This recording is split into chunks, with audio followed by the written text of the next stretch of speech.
याद रखिए, भले माता पिता आपको महंगे खिलौने की दुकान पे नहीं ले गए हो, लेकिन बुढ़ापे में माता पिता को सबसे महंगी दुकान पे लेके जाना है और कहना है माता पिता जो लेना है ले लीजिए, कोई प्राइस टैग की मतलब नहीं, कितने का प्राइस है उससे मतलब नहीं है। तो आपको ये चीजें कैसे मिल सकती है? केवल और केवल एक ही रास्ता है आपके पास, वो रास्ता क्या है? शिक्षा। वरना सोसाइटी के भरोसे मत रहिएगा।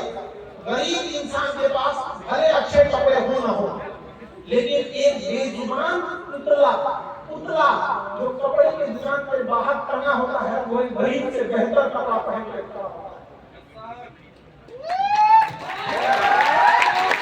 जिसके अंदर जान है उसको ना कोई कपड़े को पूछ रहा है ना खाने पीने को पूछ रहा है, और जो बेजान है उसको सजा के टांगा हुआ। ये है समाज में। हम उस समाज में रह रहे हैं जहाँ वेद पढ़ने को तो बहुत मिलेंगे, वेद पढ़ लेते हैं हम लोग, लेकिन किसी की वेदना नहीं पढ़ पाते हैं कि क्या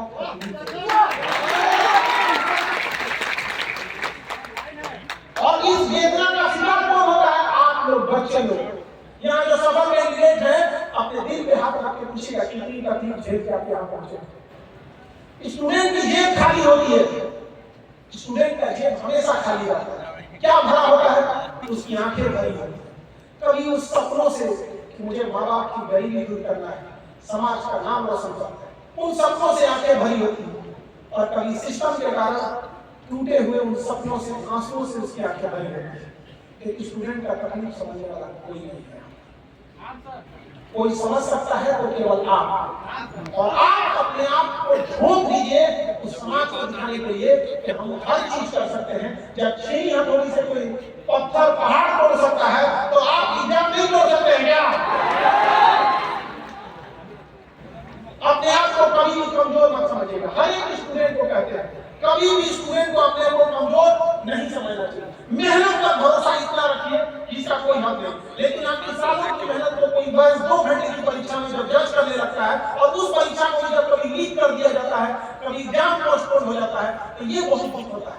अभी 2 मंथ एग्जाम आप लोग जो अभी वो एग्जाम था 26 जुलाई को, वो पोस्टपोन होकर बढ़ गया। देखिए इतनी तकलीफ की बात है कि जैसे एग्जाम डेट बढ़ाया ना, बच्चे लापरवाह हो गए। जिस रफ्तार से पढ़ रहे थे ना, उसमें उनमें क्या आ गई? कमी आ गई। भाई आप सब जो आपका कंपटीशन कितने लोगों से, एक एग्जाम से है ही, और इसमें जितने सेलेक्टेड कैंडिडेट है ना, ये सब फिर कौन बात करते हैं? इसमें से ज्यादातर कौन बात करते हैं? फिर क्या किसी को रैंक सुधारना है, किसी को दोबारा एग्जाम देना है, जो सेलेक्ट हो गया उसको पता चल गया, तो आपको हर तरह से लड़ाई है। समझ आ रहा है क्या? तो स्टूडेंट लाइफ में संघर्ष की कहानी होती है। सबका स्टूडेंट लाइफ संघर्ष से भरा होता है, लेकिन अंततः जीत किसे मिलती है? स्टूडेंट को ही मिलती है। इसलिए कभी अपने आप को कमजोर मत समझिएगा। और स्टूडेंट से एक बात जरूर कहेंगे, देखिए अपने आप को मेहनत में फ्राई कीजिए। जैसे तेल में फ्राई होता है ना, तो अपने आप को मेहनत में फ्राई कीजिए, और अगर हार जाए तो एक बार फिर से फ्राई कीजिए।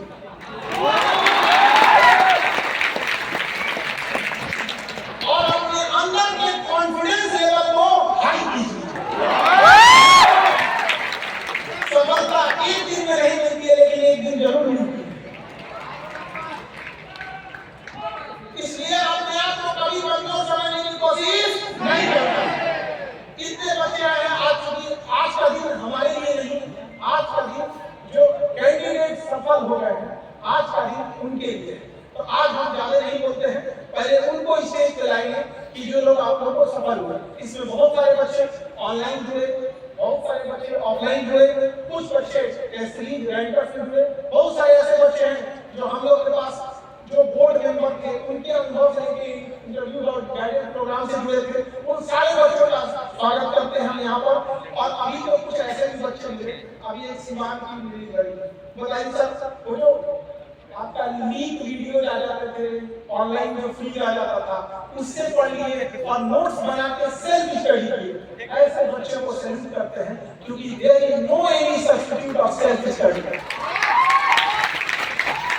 उनका कहना था कि उनको भी स्टेज पे लाएंगे, जब वो 6 साल की थी, 6 क्लास में आई थी, 6 साल या 6 क्लास में थी, तो उनके फादर दुनिया से चले गए। तो कितना स्ट्रगल रहा। तो ऐसे सोचिए, पढ़ने वाले कहीं से पढ़े और नहीं पढ़ने वाले हम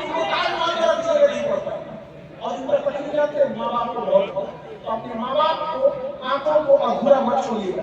याद रखिए, क्या कहिएगा जब आप यहाँ से खाली लौटिएगा? कोई जवाब है आपके पास? कोई जवाब नहीं। सबसे ज्यादा तकलीफ आपके माता पिता को है, लेकिन वो लोग भी दिल में पत्थर रख के आपको समझाएंगे कि कोई बात नहीं बाबू, क्योंकि उन्हें डर हो रहा है कि कहीं आप फिर से कोई गलत कदम मत उठाएं। आप अपने माता पिता को भी सोचिए, जब पढ़ने से थक जाए तो एक बार जरूर अपने उस माता पिता को याद कर लीजिएगा कि माता पिता कितने मेहनत से भेजते हैं। अभी आपके बीच में मिलाते हैं हम लोग यहाँ, वो काम करते थे अपने यहाँ, अभी सेलेक्टेड हो गए बीपीएससी वाले में। उनके पिताजी किसी बीपीएससी ऑफिस के आगे चाय बेचा करते थे, बीपीएससी आयोग के आगे क्या बेचा करते थे? चाय बेचा करते। 8 घंटा लड़का उसी बीपीएससी आयोग में जाकर सेलेक्ट हो गया। सोचिए, ऐसे बच्चे हैं, सबका संघर्ष की कहानी रहती है। और एक टीचर को बुलाते हैं, फिर एक करके सम्मानित करेंगे और पढ़ लेंगे आप सब लोग कि अगली बार वहां बैठना है स्टेज पे, वादा करते हैं ना? ये वादा टूटना नहीं चाहिए। जब अगली बार हम स्टेज पे आएंगे तो हम पूछेंगे कि पिछली साल आप इस ऑडिटोरियम में कहाँ बैठे? याद रहेगा ना? याद रहेगा? और जितने बच्चे लोग हैं, याद रखो, जब आप छोटे थे तो उम्मीद करते थे कि पिताजी मोटरसाइकिल दिलाते तो कितना अच्छा रहता। लड़का लोग का एक बड़ा शौक होता है कि मोटरसाइकिल दिला देते तो कितना अच्छा रहता। अरे बाबू, पिताजी मोटरसाइकिल भले ना दिला पाए, लेकिन आप अपने कमाई से पिताजी को 4 व्हीलर की चाबी जरूर दीजिएगा।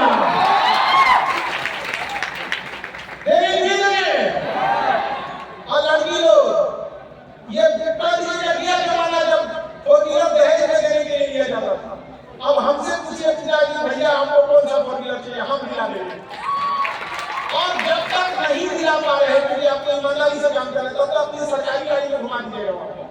और कितने भी आगे बढ़ेगा, माता पिता का सम्मान हमेशा करिएगा, क्योंकि माता पिता का अगर आपको साथ नहीं देते तो आज आप नहीं पहुंचते, ये हम गारंटी देते हैं। ये एहसान मानिएगा उस माता पिता का, और कभी भी ऊंची आवाज में माता पिता से बात नहीं कीजिएगा। चाहे आप कितने बड़े अधिकारी बन गए, आप आईजीएसपी हैं, कल एसपी रहेंगे, आज एसडीएम हैं, डीएम रहेंगे और बढ़ते जाएंगे, लेकिन माता पिता के नजर में वही बने रहिएगा। ये आप लोग से हाथ जोड़ कर निवेदन है, और हमेशा सम्मान करिए, और कोई गरीब आपके यहाँ से खाली हाथ न लौटे।